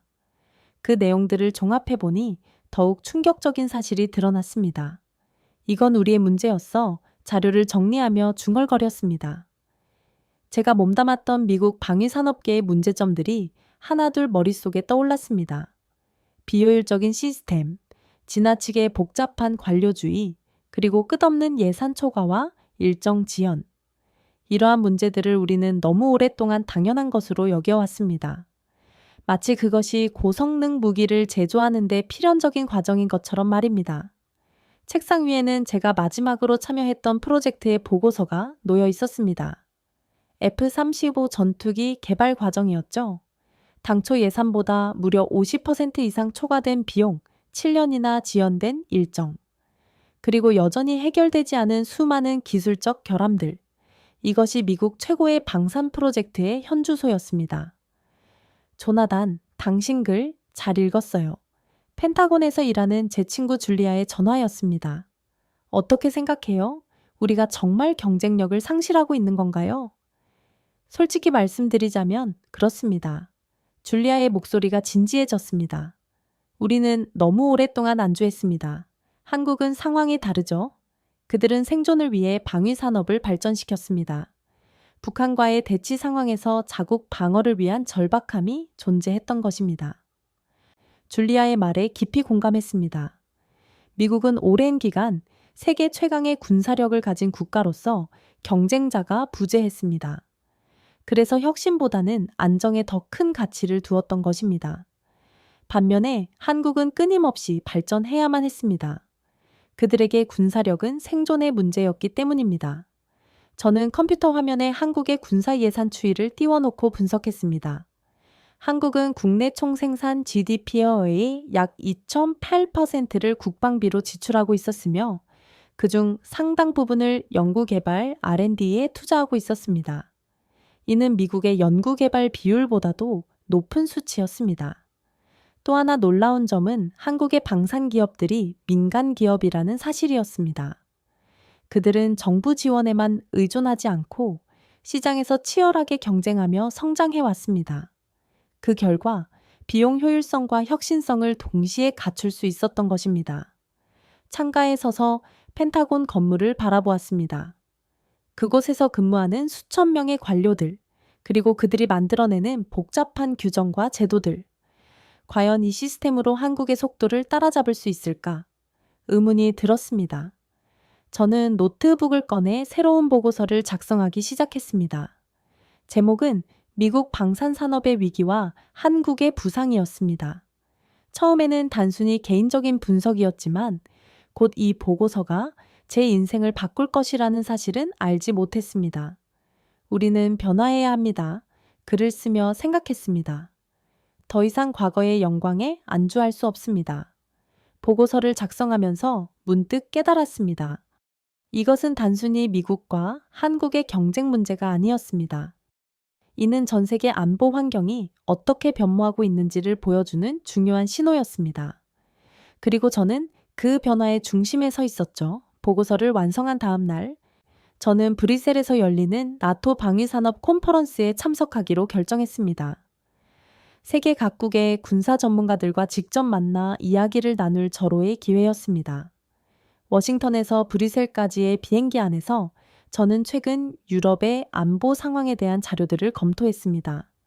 러시아의 우크라이나 침공 이후 유럽 전체가 군사적 위기감에 휩싸여 있었습니다.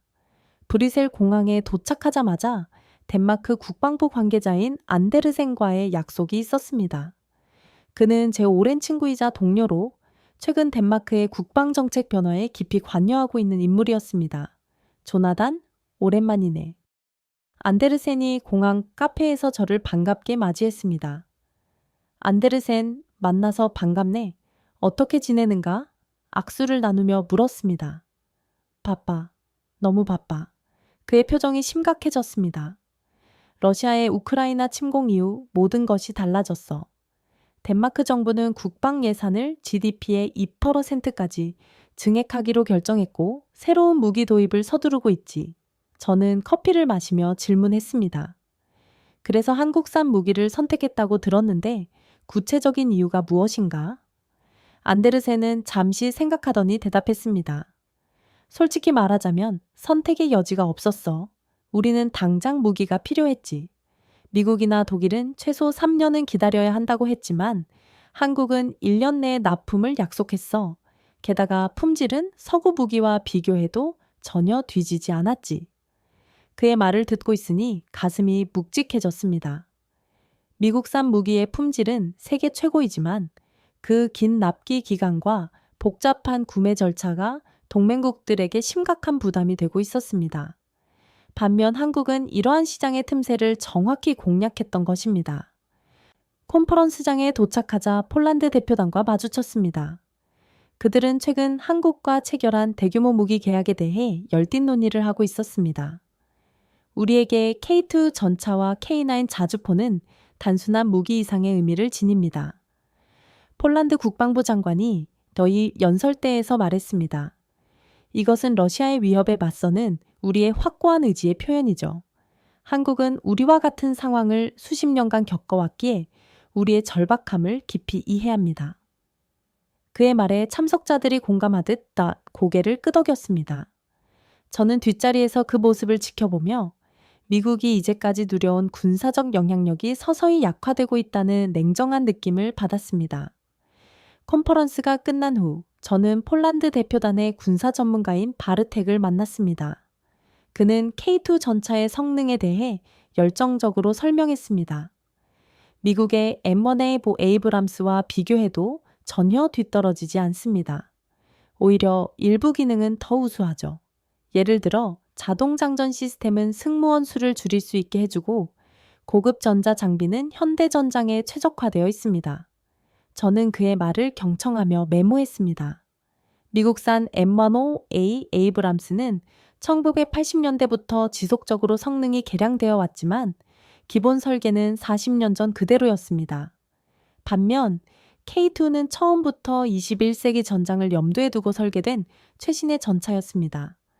이틀간의 컨퍼런스를 마치고 호텔로 돌아오는 길에 BBC 뉴스를 시청하게 되었습니다.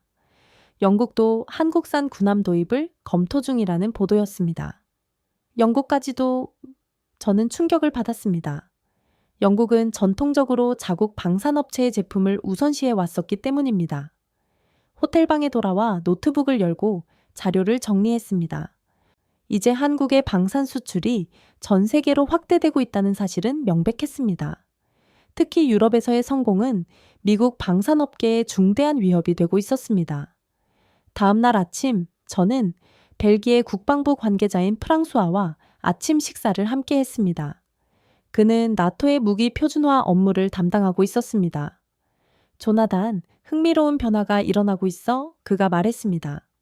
예전에는 나토 국가들이 미국 무기를 선호했지만 이제는 더 다양한 선택지를 모색하고 있어. 한국의 등장은 이러한 흐름을 더욱 가속화시키고 있지. 그런데 호환성 문제는 없습니까? 저는 궁금했습니다. 나토는 무기 체계 간의 호환성을 매우 중요시하니까요. 놀랍게도 거의 없어. 프랑수아가 웃으며 대답했습니다. 한국은 처음부터 나토 표준을 염두에 두고 무기를 설계했거든. 그들은 수출 시장을 겨냥해 철저히 준비해 왔어. 브뤼셀에서의 일정을 마치고 파리로 이동했습니다. 그곳에서 유럽 방위 안보 포럼이 열리고 있었습니다. 포럼에 참석한 독일 국방 전문가 게르하르트는 저에게 충격적인 이야기를 전해주었습니다. 독일도 한국산 잠수함 도입을 검토 중이야. 우리 정부 내부에서는 큰 논쟁이 있었지. 국내 방산업체들의 반발도 심했고. 하지만 한국 잠수함의 성능과 가격, 그리고 빠른 납기를 고려하면 무시할 수 없는 선택지야. 그날 밤 저는 호텔 발코니에 서서 파리의 야경을 바라보며 깊은 생각에 잠겼습니다. 유럽의 안보 위기가 한국에게는 역설적으로 거대한 기회가 되었습니다. 그들은 그 기회를 놓치지 않았고 이제 세계 방산 시장의 새로운 강자로 급부상하고 있었습니다. 다음 날 아침 저는 미국으로 돌아가는 비행기에 몸을 실었습니다. 워싱턴으로 귀환하는 길, 창밖의 구름을 바라보며 생각했습니다. 세계 군사 질서의 지형도가 변화하고 있었습니다. 미국은 더 이상 유일한 선택지가 아니었습니다. 한국이라는 새로운 행위자가 등장했고 그들은 경이로운 속도로 성장하고 있었습니다. 비행기에서 보고서를 수정하며 결론 부분을 새롭게 작성했습니다. 유럽의 안보 위기는 역설적으로 한국 방위산업의 성장을 가속화시켰다. 이는 단순한 시장 점유율의 변화를 넘어 세계 안보 질서의 재편을 의미한다. 워싱턴에 도착하자마자 펜타곤의 고위 관계자로부터 연락이 왔습니다. 그들 역시 이러한 변화다를 감지하고 있었고 저의 분석을 직접 듣고 싶어 했습니다. 세계 방산 시장의 지각 변동을 이제야 미국 정부도 주목하기 시작한 것입니다. 펜타곤 회의실은 팽팽한 긴장감으로 가득 차 있었습니다. 이미 국방부 고위 관계자들이 모여 한국 방산 산업의 급부상에 대한 대책을 논의하고 있었습니다. 저는 유럽에서 수집한 정보를 바탕으로 브리핑을 진행했습니다. 한국 방위 산업은 더 이상 단순히 미국의 기술을 모방하는 수준에 머물러 있지 않습니다. 제가 프레젠테이션을 시작했습니다. 그들은 이제 독자적인 기술력으로 세계 시장에서 치열하게 경쟁하고 있습니다. 회의실 스크린에 한국의 주요 방산 제품들이 차례로 나타났습니다. K2 전차, K9 자주포, FA 입치 경공격기, KF-21 전투기. 거의 모든 무기 체계들이 한국이 독자적으로 개발했거나 핵심 기술을 자체적으로 확보한 것들이었습니다. 특히 주목할 만한 것은 그들의 기술 발전 속도입니다.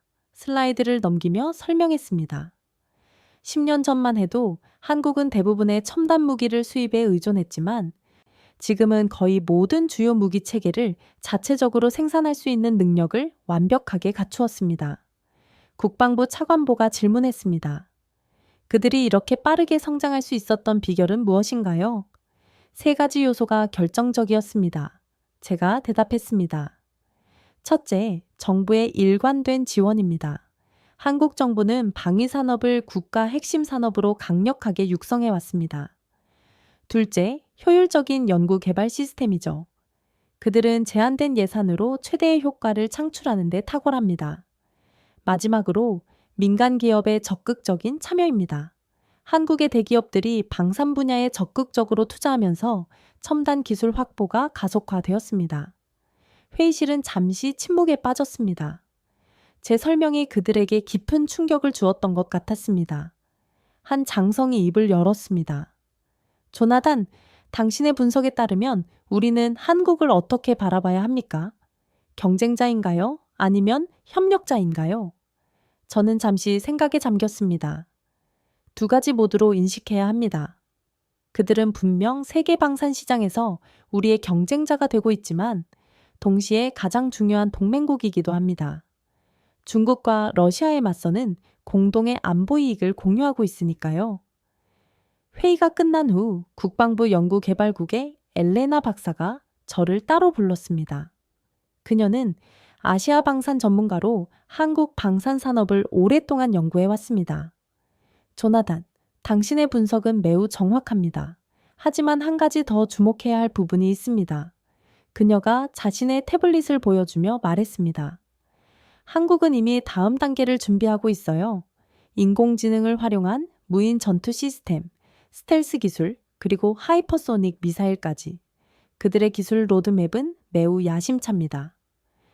저는 그녀가 보여주는 자료들을 살펴보며 놀라움을 감추지 못했습니다. 한국은 단순히 현재의 성공에 안주하지 않고 미래 전장을 위한 기술 개발에 적극적으로 투자하고 있었습니다. 이 정도라면 10년 내에 그들이 미국과 동등한 수준의 기술력을 갖출 수도 있겠네요. 제가 말했습니다. 저도 그렇게 생각해요. 엘레나 박사가 고개를 끄덕였습니다. 그들의 강점은 신속한 의사결정과 극도로 효율적인 자원 활용입니다. 우리가 새로운 무기 체계를 개발하는 동안 계속 관료주의와 예산 문제로 일정이 지연되는 반면 한국은 일사불란하게 움직이죠.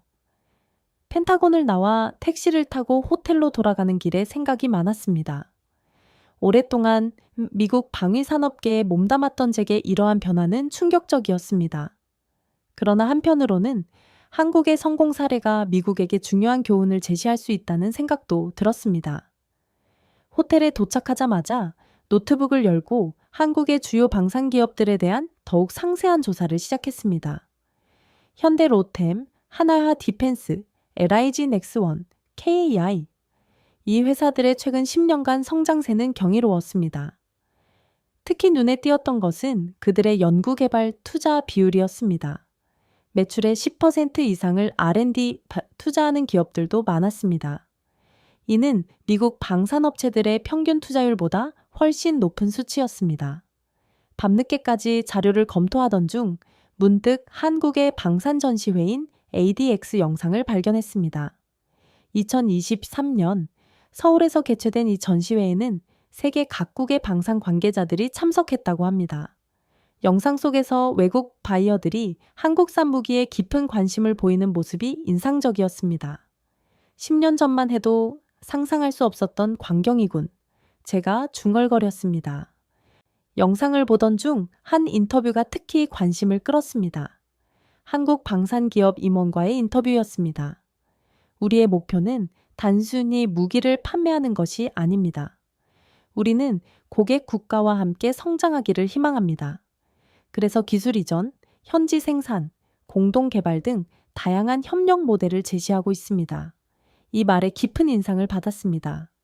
미국 방산업체들이 주로 완성품 판매에 집중했던 반면 한국은 협력 파트너십 모델을 통해 더 깊은 관계를 구축하고 있었습니다. 이는 장기적으로 더욱 강력한 영향력을 행사할 수 있는 전략이었습니다. 다음 날 아침, 저는 한국 방산 산업의 성장과 미국의 시사점에 대한 보고서 작성을 마무리했습니다.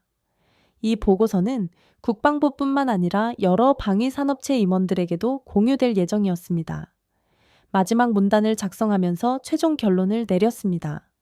한국 방산 산업의 성공은 우연의 산물이 아니다.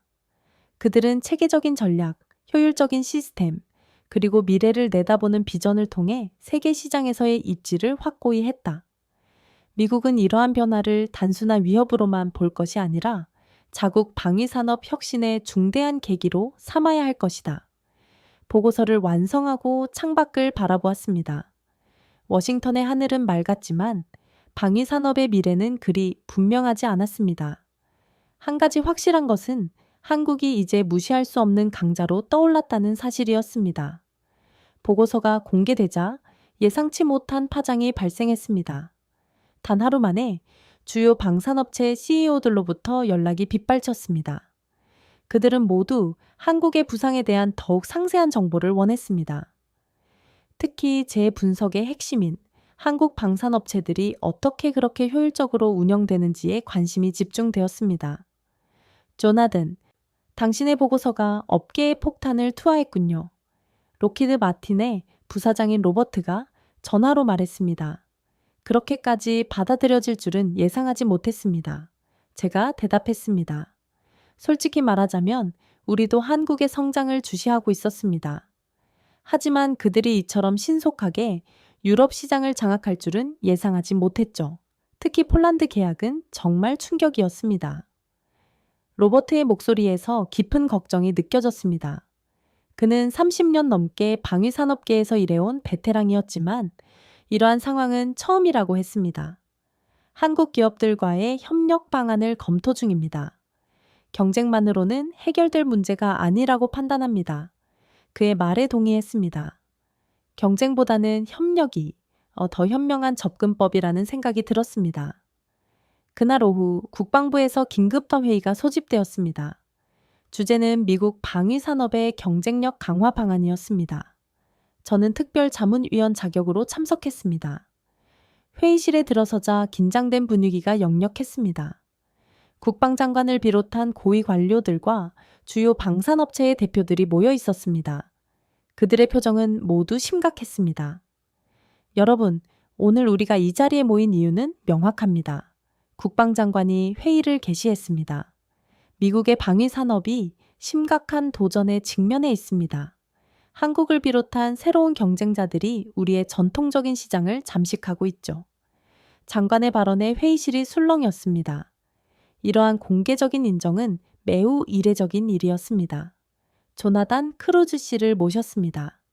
그는 최근 한국 방산산업의 성장에 대한 심층 분석 보고서를 작성했습니다.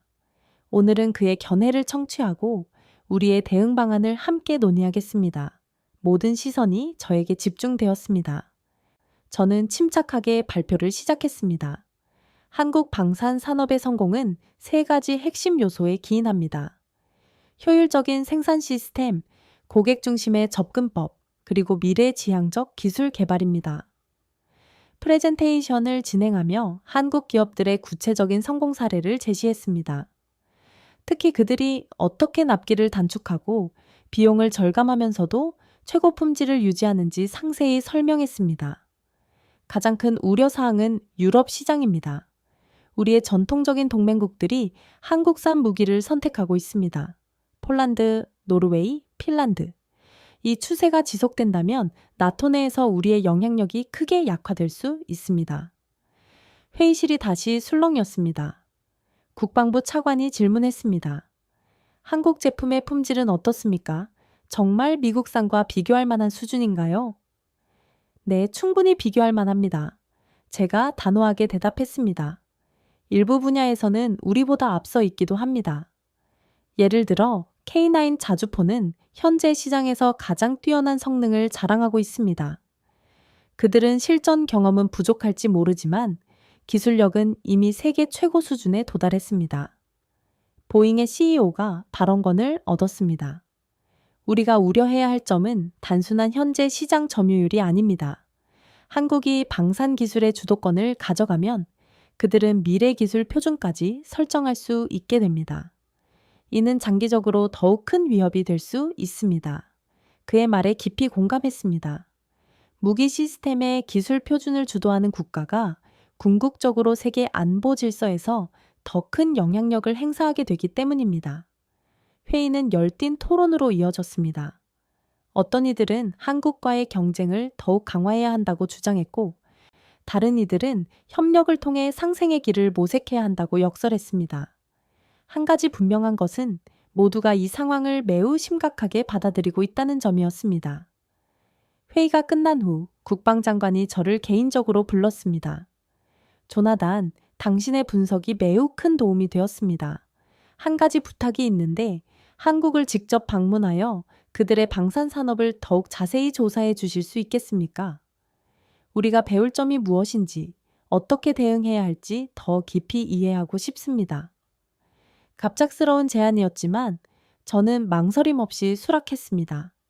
이것은 단순한 조사 임무를 넘어 미국과 한국 방위산업의 미래를 형성할 수 있는 중요한 기회였으니까요. 영광입니다, 장관님. 한국을 방문하여 최대한 자세히 조사하겠습니다. 호텔로 돌아오는 길에 생각이 많았습니다. 몇 달 전만 해도 저는 단순히 세계 무기 시장의 흐름을 분석하는 일을 하고 있었습니다. 그런데 이제 미국 방위산업의 미래 방향을 결정하는 중요한 역할을 맡게 되었습니다. 저는 창밖으로 보이는 워싱턴 기념탑을 바라보며 깊은 사색에 잠겼습니다. 미국은 오랫동안 세계 최강의 군사력과 방산 기술을 자랑해 왔습니다. 그러나 이제 새로운 도전자가 등장했고 우리는 변화해야만 했습니다. 호텔 방에 도착해 한국 방문 일정을 계획하기 시작했습니다. 그 여행은 단순한 조사를 넘어 개인적인 탐색의 여정이 될 것 같았습니다. 미국이들로서 그리고 오랫동안 미국 방산산업에 몸담았던 사람으로서 저는 한국의 성공으로부터 무엇을 배울 수 있을지 궁금했습니다. 짐을 꾸리며 생각했습니다. 이제야말로 진짜 모험이 시작되는군. 한국행 비행기 안에서 저는 창밖으로 끝없이 펼쳐진 태평양을 바라보았습니다. 12시간의 긴 비행 동안 머릿속은 복잡한 생각들로 가득했습니다. 제가 이 임무를 맡은 지 불과 일주일 만에 워싱턴에서는 예상치 못한 일이 벌어졌습니다. 국방부 내부에서 한국 견제론이 급부상한 것입니다. 한국의 기술을 연구하고 배우기보다 그들의 시장 확장을 적극적으로 저지해야 한다는 주장이 힘을 얻고 있었습니다. 고위 장성들 중에는 폴란드와 같은 나토 동맹국들에게 미국산 무기를 선택하도록 압력을 가해야 한다는 의견까지 대두되었습니다. 우리가 정말 이렇게 방어적인 태도로 나가야 하는 걸까? 제 마음은 혼란스러웠습니다. 인천국제공항에 도착하자 한국 국방부에서 파견된 이정우 대령이 저를 맞이했습니다. 그는 영어를 유창하게 구사하는 40대 중반의 군인이었습니다. 크루즈 씨, 한국에 오신 것을 진심으로 환영합니다. 이번 방문이 양국 방산 협력의 중요한 계기가 되기를 희망합니다. 이 대령의 진솔한 환영 인사에 마음이 조금 가벼워졌습니다. 그는 제가 편안하게 일정을 소화할 수 있도록 세심한 배려를 해주었습니다. 첫날은 한국 국방부에서의 브리핑으로 일정이 시작되었습니다. 놀랍게도 그들은 한국 방산 산업의 모든 측면을 투명하게 공개했습니다. 장점뿐만 아니라 현재 직면한 문제점과 한계까지 솔직하게 이야기했습니다. 우리는 미국과의 협력을 매우 중요하게 간주합니다. 경쟁이 아닌 상호 보완적인 관계를 지향하고 있습니다. 국방부 차관이 말했습니다. 그의 말이 진심으로 느껴졌지만 워싱턴에서 들었던 한국 견제론이 머릿속을 맴돌았습니다. 이튿날 저는 현대로템의 창원 공장을 방문했습니다. K2 전차가 생산되는 현장이었습니다. 공장 내부로 들어서자 눈앞에 펼쳐진 광경에 할 말을 잃었습니다.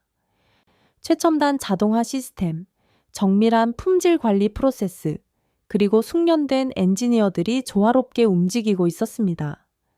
이곳에서는 하루에 약 0.2대의 전차를 생산합니다. 공장장이 설명했습니다. 즉, 5일에 한 대꼴이죠. 이는 세계 최고 수준의 생산 속도입니다. 생산 라인을 둘러보면서 저는 커다란 충격을 받았습니다. 미국의 에이브람스 전차 생산 라인보다 훨씬 더 효율적이었습니다. 특히 놀라웠던 건 불량률이 0.1% 미만이라는 사실이었습니다. 어떻게 이러한 품질과 효율성을 동시에 달성할 수 있는 거죠? 제가 물었습니다. 우리는 방산만을 위한 시스템을 구축하지 않았습니다. 공장장이 미소를 지으며 대답했습니다. 현대자동차에서 검증된 린 생산 방식 린 프로덕션을 방산 분야에 적용했습니다. 군수품이라고 해서 특별히 다른 접근법이 필요하다고 생각하지 않았습니다. 그의 말에 커다란 깨달음을 얻었습니다. 미국 방산업체들은 군수품의 특수성을 강조하며 비효율적인 시스템을 정당화해 왔습니다. 하지만 한국은 민간 산업의 효율성을 방산에 그대로 적용했고 그 결과는 경이로웠습니다. 세 번째 날에는 KRIT 한국 국방연구원을 방문했습니다. 그곳에서 제가 마주한 장면은 더욱 충격적이었습니다. 젊은 엔지니어들이 자유롭게 아이디어를 교환하며 최첨단 기술을 개발하고 있었습니다. 관료주의의 흔적은 찾아볼 수 없었습니다. 우리 연구원의 평균 연령은 32세입니다. 연구소장이 자랑스럽게 말했습니다. 젊은 인재들에게 자율성을 부여하고 실패를 두려워하지 않는 문화를 조성했습니다. 저녁 식사 자리에서 이정우 대령과 깊은 대화를 나누었습니다. 그는 한국 방산산업의 발전 과정을 생생하게 들려주었습니다. 1970년대까지만 해도 우리는 거의 모든 무기를 수입에 의존했습니다. 심지어 소총조차 자체 생산하지 못했죠. 그런데 박정희 대통령이 자주 국방을 선언하면서 상황이 변하기 시작했습니다. 이 대령의 이야기는 계속되었습니다. 처음에는 미국의 기술을 라이선스 생산하는 수준이었습니다. 하지만 우리는 단순히 복제하는 데 그치지 않고 꾸준히 개선하고 혁신했습니다. 그리고 마침내 독자적인 기술력을 확보하게 되었죠. 그날 밤 호텔 방에서 창밖의 서울 야경을 바라보며 깊은 생각에 잠겼습니다. 한국의 방산산업은 단순한 경쟁자가 아니었습니다. 그들은 위기와 제약 속에서 혁신을 이룬 영감의 원천이었습니다. 미국이 한국을 견제하려 한다면 그것은 완전히 잘못된 접근법이야. 중얼거렸습니다. 다음 날 아침 뜻밖의 소식이 들려왔습니다. 워싱턴 포스트가 한국 견제론에 대한 기사를 대대적으로 보도한 것이죠. 미 국방부 한국 방산 견제 전략 검토 중이라는 헤드라인이 걸렸습니다. 기사에는 제 이름도 언급되어 있었습니다. 조나단 크루즈는 현재 한국을 방문 중이며 그의 보고서가 미국의 대응 전략 수립에 핵심적인 역할을 할 것으로 예상된다. 가슴이 답답했습니다. 제 임무가 협력이 아닌 견제를 위한 것으로 오해받고 있었습니다. 그날 예정된 한화 디펜스 방문 일정에서 저는 사람들의 눈빛이 달라진 것을 명확히 느낄 수 있었습니다. 경계와 의심이 감돌았습니다. 점심 식사 때 한화 디펜스의 최 부사장이 조심스럽게 질문했습니다. 크루즈 씨, 혹시 워싱턴 포스트 기사를 보셨나요? 실제로 미국이 우리를 견제하려는 것입니까? 저는 깊은 한숨을 내쉬었습니다. 이 순간 중요한 결단을 내려야 한다는 것을 깨달았습니다. 단순히 관찰자로 남을 것인가, 아니면 변화의 주체가 될 것인가. 최 부사장님, 솔직히 말씀드리겠습니다. 제가 결심한 듯 말했습니다. 일부에서는 그러한 움직임이 존재하는 것이 사실입니다. 하지만 그것은 근시안적이고 잘못된 접근법이라고 생각합니다. 우리가 해야 할 일은 견제가 아닌 협력입니다. 최 부사장의 표정이 밝아졌습니다. 정말로 그렇게 생각하십니까? 네, 확신합니다. 제가 이곳에서 목격한 것들은 미국 방위 산업이 반드시 배워야 할 점들입니다.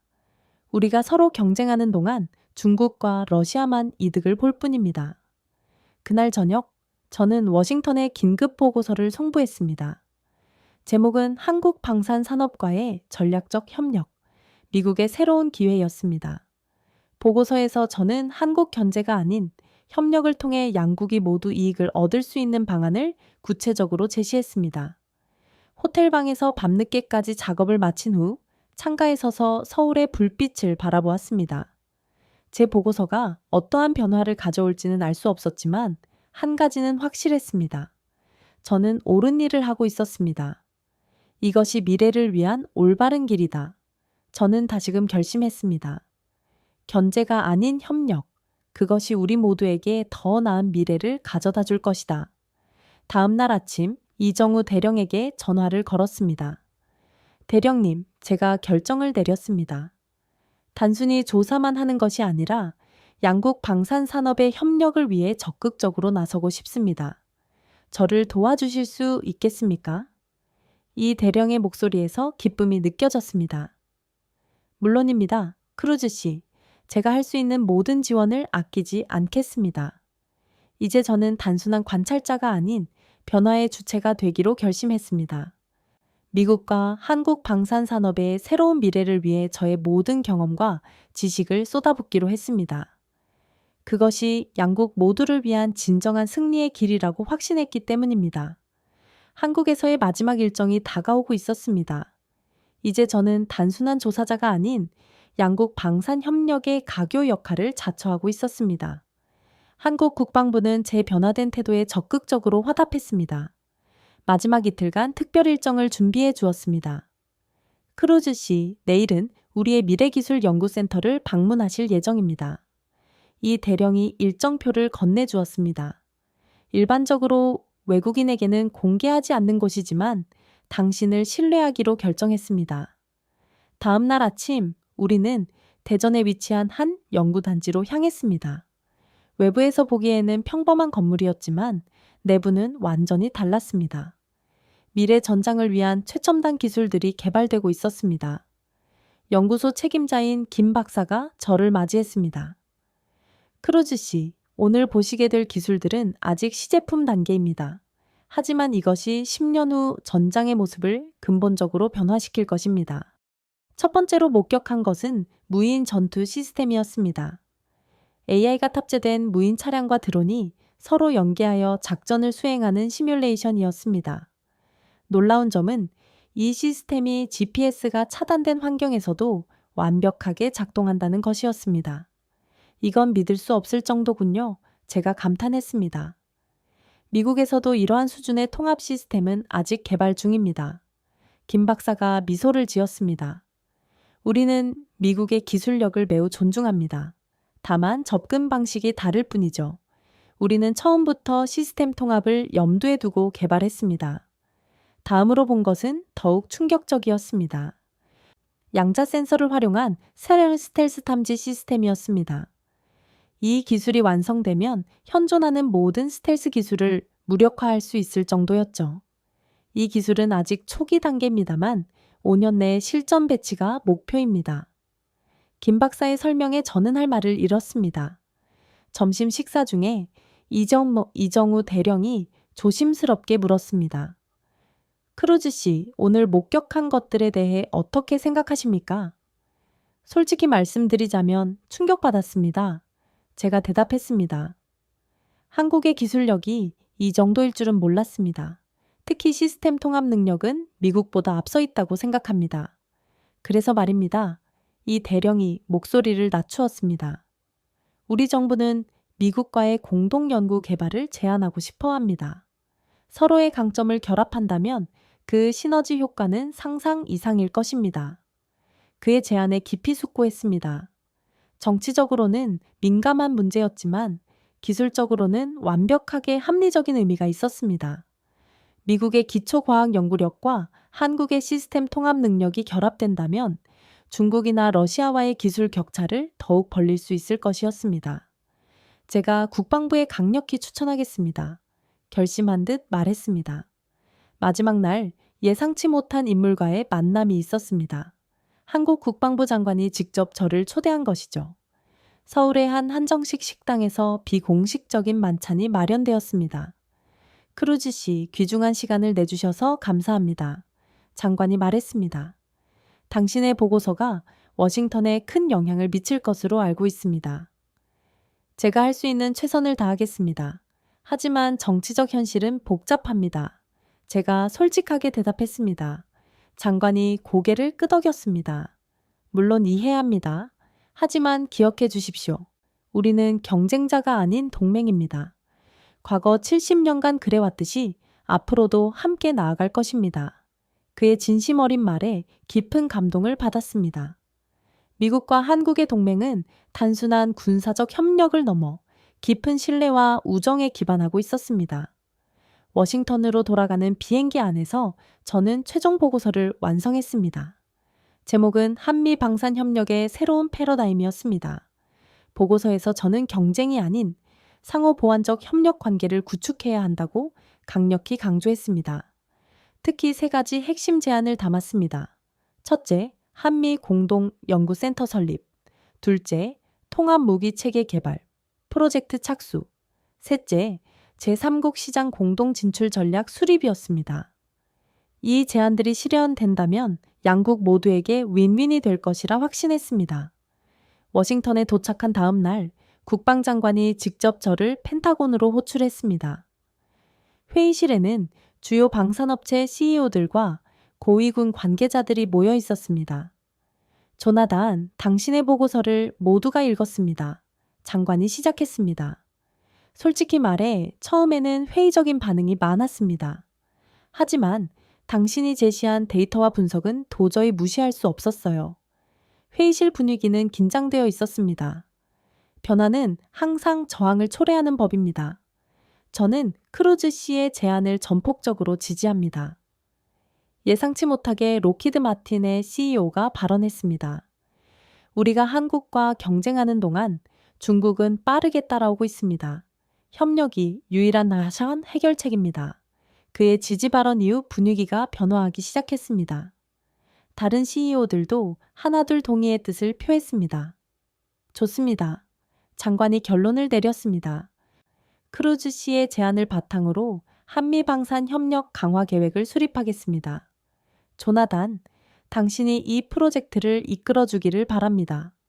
예상치 못한 제안에 잠시 당황했지만 곧 마음을 다잡았습니다. 영광입니다, 장관님. 최선을 다하겠습니다. 그로부터 6개월 후 서울에서 역사적인 한미 방산 협력 협정이 최종 체결되었습니다. 양국 정부와 주요 방산 기업들이 참여한 이 협정은 새로운 시대의 시작을 알렸습니다. 공동연구센터가 설립되었고 첫 번째 프로젝트로 차세대 무인 전투 시스템 개발이 결정되었습니다. 협정 서명식에서 저는 짧은 연설을 했습니다. 오늘은 단순히 두 국가의 방산 협력을 넘어 세계 안보의 새로운 패러다임이 시작되는 날입니다. 한국과 미국은 각자의 강점을 결합하여 더욱 안전하고 평화로운 세계를 구축해 나갈 것입니다. 이정우 대령이 환한 미소로 저에게 다가왔습니다. 크루즈 씨, 당신 덕분에 불가능해 보였던 일이 현실이 되었습니다. 저는 그의 어깨를 두드리며 대답했습니다. 아닙니다, 대령님. 이것은 우리 모두의 승리입니다. 한국과 미국, 그리고 전 세계의 승리이죠. 그날 저녁, 서울타워에서 야경을 바라보며 지난 1년을 되돌아보았습니다. 처음에는 단순한 호기심으로 시작된 조사가 이제 세계 안보 질서를 재편하는 중대한 프로젝트로 발전했습니다. 한국의 경이로운 기술력과 효율성, 그리고 그것을 가능하게 한 열정과 혁신 정신이 제 인생의 방향을 완전히 바꾸었습니다. 세상은 끊임없이 변화하고 있어 혼잣말을 중얼거렸습니다. 중요한 것은 그 변화를 두려워하지 않고 받아들이는 용기야. 창밖으로 보이는 서울의 불빛은 마치 밝은 미래를 약속하는 것 같았습니다. 한국과 미국이 손을 맞잡고 함께 걸어가는 새로운 길. 저는 그 여정의 시작을 지켜보는 기분이었습니다. 이제야말로 진짜 모험이 시작되는군. 미소를 지으며 생각했습니다. 미래는 불확실하지만 협력의 힘을 믿는다면 어떤 도전도 능히 극복할 수 있을 것이라는 확신이 들었습니다. 우리는 너무 오랫동안 스스로를 작은 나라, 취약한 나라로 여겨왔습니다. 하지만 이제는 그 인식을 근본적으로 바꿀 때입니다. 대한민국은 이미 세계 최고 수준의 기술력과 혁신 능력을 갖춘 강대국으로 우뚝 성장했습니다. K-POP, K-드라마, K-푸드를 넘어 이제는 K-디펜스까지 세계를 선도하고 있습니다. 한국의 방산 기업들은 단순히 무기를 제조하는 것을 넘어 글로벌 안보에 실질적으로 기여하고 있습니다. 그들의 기술력과 헌신은 세계 평화 유지에 중요한 역할을 수행하고 있습니다. 이것은 모든 한국 국민이 자부심을 가질 만한 위대한 성취입니다. 한국은 전쟁의 폐허 속에서 재건하여 불과 70년 만에 세계를 선도하는 강국을 건설했습니다. 이러한 성취는 인류 역사상 유례가 없는 일입니다. 이제 여러분은 그 위대한 유산을 계승하여 한국을 더욱 높은 곳으로 이끌어갈 책임이 있습니다. 오늘 전달된 사례가 여러분에게 작은 영감이 되었기를 진심으로 바랍니다. 그리고 앞으로도 한국이 세계 무대에서 더욱 큰 역할을 수행해 나가는 모습을 기대하고 싶습니다. 여러분 개개인이 어떠한 꿈을 꾸고 어떠한 성취를 이루어낼지 정말 기대가 됩니다. 여러분의 심층적인 견해는 어떠하신가요? 한국의 미래에 대한 여러분의 비전은 무엇입니까? 댓글을 통해 여러분의 고견을 적극적으로 공유해 주십시오. 그리고 이 영상이 유익하셨다면 좋아요와 구독을 간곡히 부탁드립니다. 다음 영상에서 더욱 흥미롭고 심도 있는 이야기로 다시 찾아뵙겠습니다. 감사합니다.